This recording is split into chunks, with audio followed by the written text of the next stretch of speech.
let's try that again. So over here is my guard.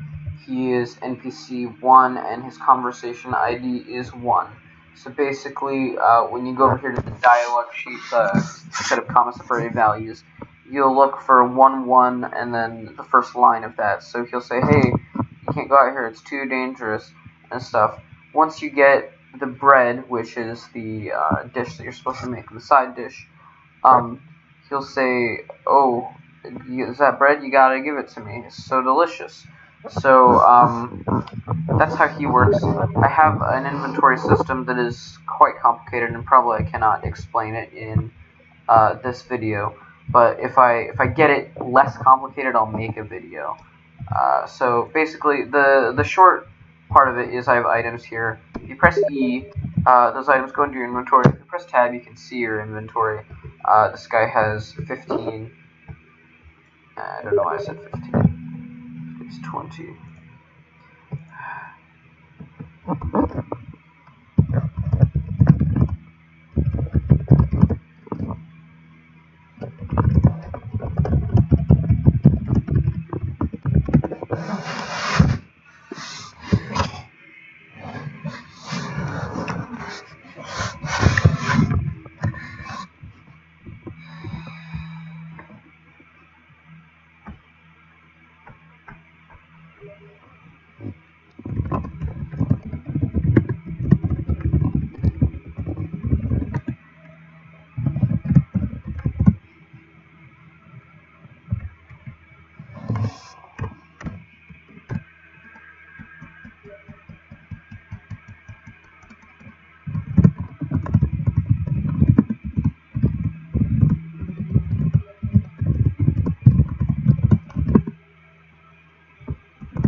Okay, so basically this is what we got going on. A lot of my stuff is not finished, like textured, and I don't have images for things like my wheat and my flour and stuff because I spent so much time on this inventory system.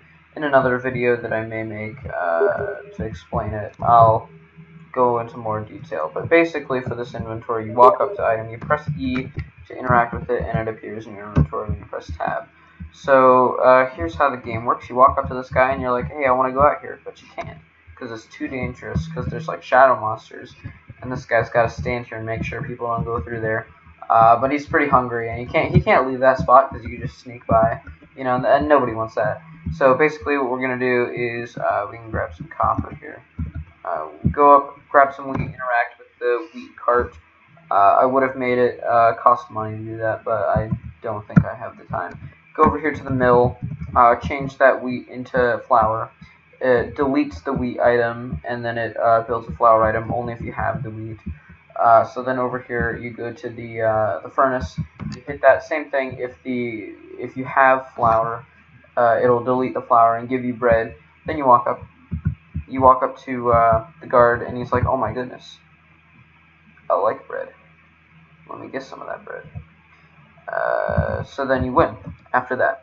So basically, this is separated into two parts. It's this guard here, who is the first NPC, and his conversation that he starts with is that first one where it says, "Hey, you can't go out there." So he's like, "You can't go out there. It's too dangerous." This sheet right here has all of the dialogue that I currently have in here, and it's separated by the NPCs. So there's two NPCs. This one I did not get finished, so I actually ended up deleting him. He was the wheat cart vendor.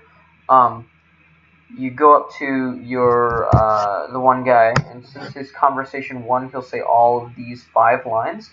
Once you get the bread, he'll take over to conversation 2 because you have bread. So he'll eat the bread, and then when you talk to him again, he'll say it's pretty tasty. So the guard, basically, he just stands there and has that interact, and he has this same kind of bottom thing as the items. So the items all check out where they are and where you are, and then they rotate themselves accordingly. In just the Z direction. If you have it in the other directions, it doesn't end up too well. So the items here are all children of the one parent item, and everything that has an inventory has an inventory component, which specifies how many inventory slots you have. So as you saw, I have 24 inventory slots in my character right here that I can pick up. So 24 stacks of items I can have. And those items all have an item structure, which basically gives me the name is stackable, gives me a description, an image, and all of this is editable per item that has this on it. The items go into your inventory